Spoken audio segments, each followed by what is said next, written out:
For this video, I realized that no one knows the full story of Vault 101, and no one's ever, to my knowledge, made a video of the full history. Right now you're thinking, not me, I do know the full story. But the thing is, you're wrong, and I can prove it. Everyone thinks the experiment was to close the vault and never open it, or to have an overseer with ultimate power over everyone's actions, or both. That is incomplete. Surprised? Don't be. Just watch the video and I'll fill in the gaps between what's obvious and what the game points out. I genuinely don't think people have thought of this very often because when I scroll through deep Reddit circles on Fallout, I don't see this mentioned very often. Eventually people get around to mentioning it, but it's not the first answer and it really should be because it's the right answer. Vault 101 began like pretty much every other vault, with the public story and the private story. Most people think the experiment of the vault comes from the intro, when they say, "It was here you were born. It is here you will die. Because in Vault 101, no one ever enters, and no one ever leaves." But what a lot of people don't realize is that that entire statement from the intro is a lie. And you can find the proof in Fallout 3. I don't just mean that you do get to leave eventually, or that James got to enter as an exception. But I mean that the narrator is purposefully misinformed in this case. This is what you call a red herring. Don't believe me? Keep watching and I can prove it. Everyone knows the public reason for the building of the vaults. They were a way to survive nuclear war.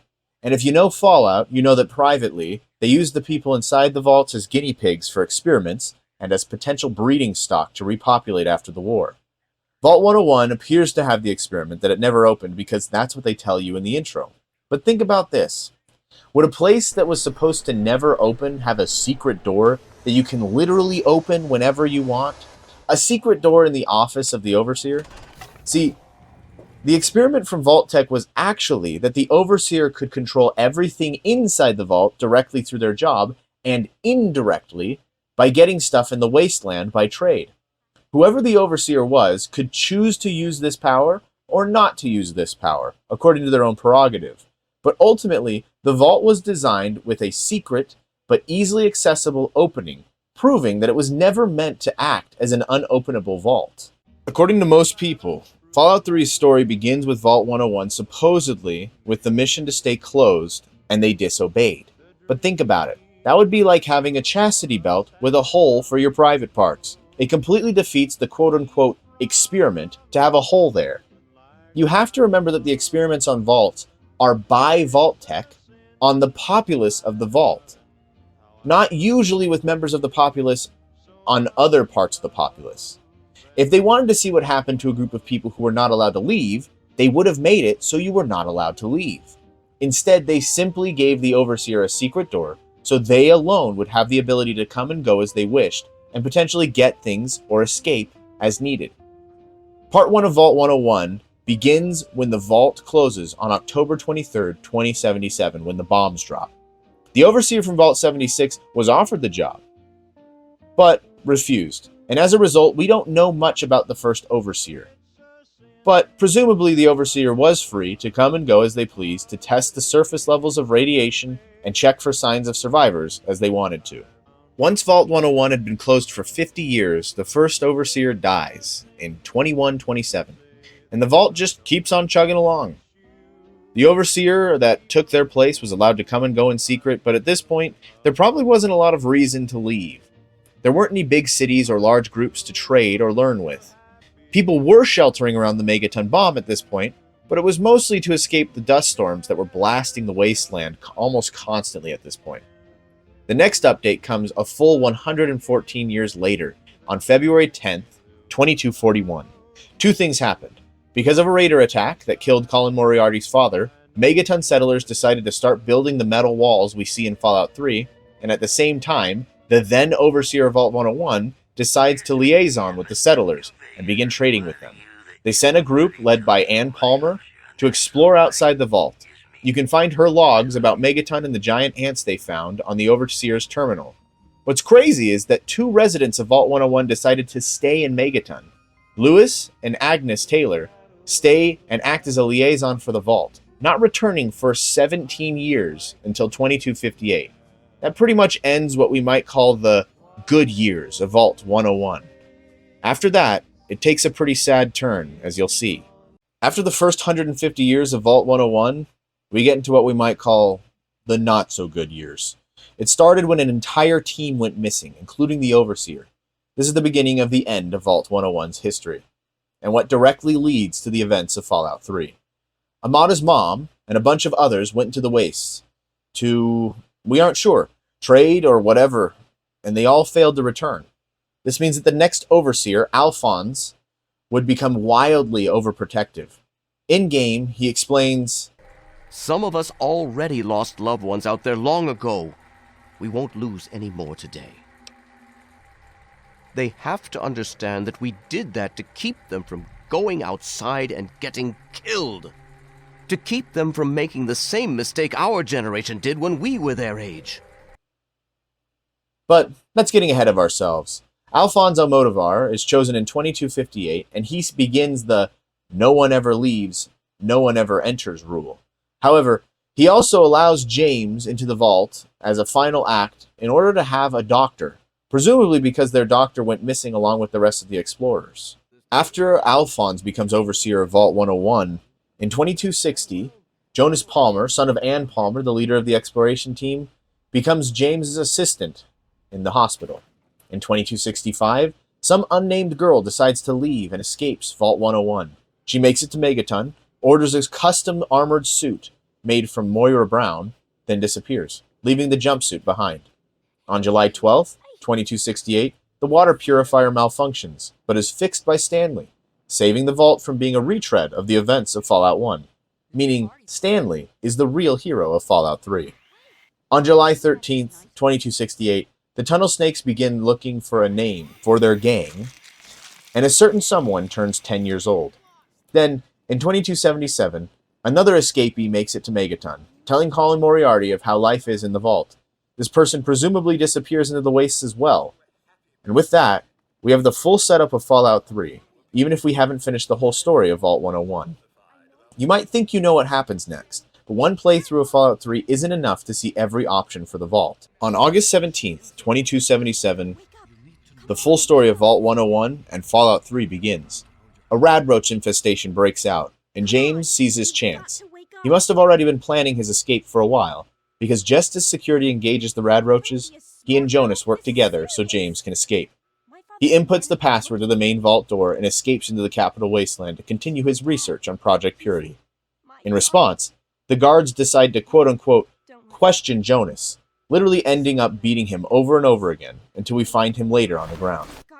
While security does this, radroaches manage to kill Floyd Lewis, Vicky, and Paul Hannon, although Paul doesn't die for a few weeks, dying from an infection from a bite rather than from his initial injuries. Without a doctor, Vault 101 is doomed to suffer more preventable tragedies like this. At the moment when radroaches terrorize the vault, and the Overseer sends a security officer to your room to question you the same way they did to Jonas, you are awoken by Amada in your room, and the rest of the fate of Vault 101 and its residents are up to you to decide what happens next. When you're awoken by Amada in Vault 101, you get to decide who lives and who doesn't, making you the official keeper of Vault 101's history. You can save Ellen Deloria from the radroaches, or you can not. You can save Tom and Mary Holden from their poor choices to try and escape the vault, too. And you can either get rid of all the guards that stand in your way, or you can choose to ignore them. Each of these choices will grow or shrink the vault's population by comparison. The only people you cannot harm in your escape are Stanley, Amada, and the robot butler, Andy. And the only people you cannot seem to save are the Holdens, who even if you stop from being killed by guards, the Holdens disappear from the game forever. Everyone else you encounter has their life in your hands.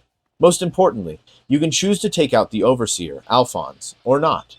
All the other security guards, except Officer Gomez, are hostile towards you on sight, meaning if you intend to let them live, you would have to run straight for the door, which they refuse to cross to pursue you.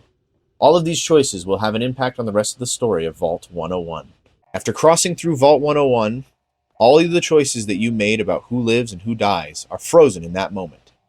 If you chose to bring more sorrow and suffering like James did, you cannot undo it. But if you chose to leave no trace as you left, you will find the vault full when you return. Either way, The vault progresses without you. In your absence, Amata rallies a group of people, mostly those around her age, in a shared desire to open Vault 101 to trade with the Wasteland, believing that if James was willing to leave Vault 101 and return to the Capital Wasteland, it can't be that bad. The adults refuse their reasoning, remembering that the last time that they tried that, many died, leaving an entire vault doomed and below replacement level. The kids hole up in the clinic and classroom, barricading themselves off from the rest of the vault and sending out a distress signal to hopefully reach the lone wanderer. They reach an unhappy ceasefire, and simultaneously, two groups contact Vault 101. The first is you, the lone wanderer, in response to Amata's message, but the other is much more sinister. The only people who are able to contact Vault 101 in your absence is the Enclave. It's right before you receive Amata's message, canonically about a week or two after you and James had escaped. The Enclave calls on Vault 101 to fulfill their original purpose in being built. The residents of every vault are to serve as stock for America when it rebuilds, and the Enclave has been taking brutal blows in recent history. This is the same Enclave from Fallout 2, fresh off their defeat at the oil rig. They go to get more people from the local vaults in and around DC, and as we all know, Vault 101 is the only one left fulfilling its purpose at the time of Fallout 3. Whether used as actual citizens or as test subjects for their sick experiments, we may never know. But they call on Vault 101 via radio, only to be heard by the Overseer, who is currently fighting his own child to not open the vault door. When he is contacted by a representative of the Enclave and told to open the door, his answer is the same as to his own child. No way in hell. The Enclave did not take kindly to the Overseer's refusal, however, but they were unable to respond fully. Before you can return to Vault 101, Amata, a Moldovar, uses the Vault 101 radio to set a repeating message where she calls you, the player, back to Vault 101. She explains, "It feels like you left home a long time ago, but I know you're still out there. I just hope you're still alive to hear this. Things got worse after you left. My father's gone mad with power. If you can hear this, please stop looking for your dad and help stop mine. I changed the door password to my name. If you're hearing this, and if you still care enough to help me, you should remember it." Message repeats. This is an automated distress message from Vault Tech. Vault 101. Message begins. This event can only happen after James is taken out by the Enclave, and once the radio message is sent out, it is only active for a certain amount of time. So you can leave Vault 101 to its fate. In this case, we never know the ending to Vault 101. However, the only way to find out canonical endings is to return for yourself, and to see for yourself. If you do return to Vault 101, the choices you made will begin to have consequences. For the most part, it's as simple as anyone you failed to save or got rid of simply won't be there. However, in the case of Overseer Almodovar, if you took him out, he will be replaced by Alan Mack. If this is the case, your choices are simple. You can side with the rebels and take him out, or you can leave. Any attempts to work with Vault 101's new Overseer will be immediately met with hostility until he or the player wins. He will not work with you in any meaningful way. For that reason, I have chosen to ignore much of the footage and possibilities in that case for the sake of showing the same thing with more meaningful choices if you left Vault 101 with Overseer Almodovar as the flawed, but ultimately more level-headed Overseer. No matter what, the sight that greets you when you return is a sorry one. You enter to find Officer Gomez. The most friendly officer to you in Vault 101 is cold when he sees you again, Stop right there. barely agreeing to help I don't know how you, you got in and almost here, seeming but- glad if you tell him that you're just going to leave. Hold on. When you Wait get a to the minute. vault atrium, you see Officer Taylor, the resident who stayed in Megaton for so many years, shoot at Freddy for refusing to back down. Even with the chaos present when you left Vault 101, things are clearly much worse in the new Vault 101. So you've returned to Vault 101, only to find death and sadness. On one side, the young rebels. They want to open the vault for various reasons. Mostly, they just want to trade. Others want to leave and never come back. Exploring the vault shows even more tragedy than at first glance. In the rebels area, you can find Beatrice, unresponsive on an operating table. Without a resident doctor, the vault has turned to the robot Andy for medical concerns, and he decided to amputate her leg over a stubbed toe. This is an example of the dark humor that Fallout is famous for. Additionally, you can find another rebel, Chip Taylor, laying in the no man's land between the rebels and security. It's hard to believe a peaceful ending is possible at first glance, but It is still if you make the right choices. Once you've returned to the vault and seen the rebels, the other side isn't much better. The Vault Elders, you could call them. They want the vault to remain closed without any exceptions, understanding that the wasteland is too dangerous to warrant any excursions into it. Any guards you left alive when you escaped the first time will be hostile to you when you return. Otherwise, many of their deaths are left on the door of the rebels. The teacher, Mr. Broch, chose to back the rebels, and you can find him in the holding cell of Vault 101 by the Overseer's office. According to these scared and skittish elders, the only reason they have suffered less casualties than the rebels is because they have the ordnance in the vault and they have managed to keep a semblance of peace. The ending that these residents get is ultimately up to you. As hard as it is to believe when you first observe Vault 101 on returning, there are actually a variety of peaceful and violent options to choose from for an ending. That said, it isn't the residents of Vault 101 who get to decide its fate. It's you. You get to decide the fate of the vault, having left and experienced all that the wasteland has to offer. And, remembering growing up in the vault, you are the only one fully qualified to make this decision. There are essentially 3 options on each side, depending on who you want to be in charge of the vault once you are finished, and what you decide is best for the vault's residents. You can show evidence to each side of why their plan is wrong. You can use the speech skill to convince each side why their plan is wrong, and you can use violence to convince each side why their plan is wrong. In the end, what will be the most meaningful will be up to your experience in the wastes and your experience back in Vault 101. And if you're feeling a little chaotic, you can always blow up the vault and send everyone to a sandy grave or out to the wasteland without preparation. The first thing to consider when you return to Vault 101, if you agree with the Vault Elders and you think that the vault should stay closed, you can just go to Amata, the leader of the rebels, and convince her that it's too dangerous using speech. However, there's also evidence as to why they should stay in the vault. You can break into the Overseer's terminal and find his record of the Enclave contacting the vault. His journal says, "The vault recently received an unexpected radio contact over the governmental Vault-Tec frequency from an organization calling itself the Enclave. Governmental codes are valid according to the Vault's ancient records, and the Enclave put forth an offer of amnesty and unity with the official remnants of the American government, in exchange for access to the Vault and its data stores. They claim that our Vault passwords no longer match their records, preventing them from extending their offer in person. After a brief negotiation, I have refused entrance to this Enclave. I cannot trust my Vault and its inhabitants to an unknown factor, much less one that would so gallantly suggest abandoning our Vault's great mission." Whether you like the man or not, whether you agree with the man or not, you have to admit that his radical paranoia comes in handy now and again. If you go to Amata with this info, she says, You mean there really are deadly threats out there? It hasn't all just been lies to keep us down here? I guess I never thought that was actually true, but I can tell you really mean it about the Enclave. I couldn't risk leading them to the vault. and those are the peaceful ways to side with the Vault Elders, if you feel that the wasteland is too dangerous to open the vault. You are then asked to leave and never return, leaving Vault 101 to its own devices. If you return to Vault 101 and decide that Vault 101 should open itself to trade, you can always go straight to Overseer Almodovar, as long as he's still alive, and pass a very tough speech check to convince him that he's wrong, because there aren't enough people to keep the vault running without outside help. Or, if you want to go the evidence route and prove his incompetence as a leader, you can break into the vault holding cell and find a note from one of the vault's security officers, which says, "Subject, raid on rebels. In light of increased agitation from the rebel elements, I have come to the conclusion that we can no longer afford to be merciful to this scum. While many may hold out hope for a peaceful resolution, it's only a matter of time before they take the fight to us, or worse yet, our families.